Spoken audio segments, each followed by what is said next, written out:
৭১ নামক বস্তা পচা জিনিস দিয়ে আমাদেরকে দাঁড়িপাল্লাকে পরাজিত করা যাবে না। নরসিংদী ২ আসনের জামায়াত ইসলাম মনোনীত এমপি পদপ্রার্থী জনাব আমজাদ হোসেনের একটি ভিডিও সামাজিক যোগাযোগ মাধ্যমে ছড়িয়ে পড়ে। ভিডিওতে শোনা যায় তিনি ৭১কে বস্তা পচা ৭১ বলে আখ্যায়িত করছেন। ৭১ নামক বস্তা পচা জিনিস দিয়ে আমাদেরকে দাঁড়িপাল্লাকে পরাজিত করা যাবে না।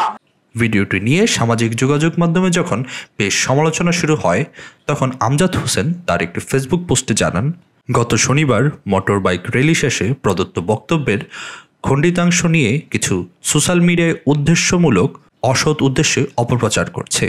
আমার বক্তব্যের গভীরতা উপলব্ধি করতে না পারায় হীন উদ্দেশ্যে প্রোপাগান্ডা চালাচ্ছে।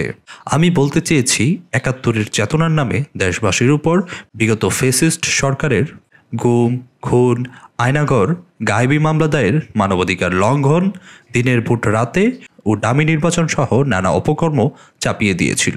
বর্তমানে সেই ৭১ চেতনার নামে বস্তাপচা জিনিস কেউ চালিয়ে দিতে চাইলে জনগণ তা গ্রহণ করবে না। আমি স্পষ্ট ভাষায় বলতে চাই, ১৯৭১ সাল আমাদের গৌরবের অহংকার। এটিকে সবসময় ধারণ করি।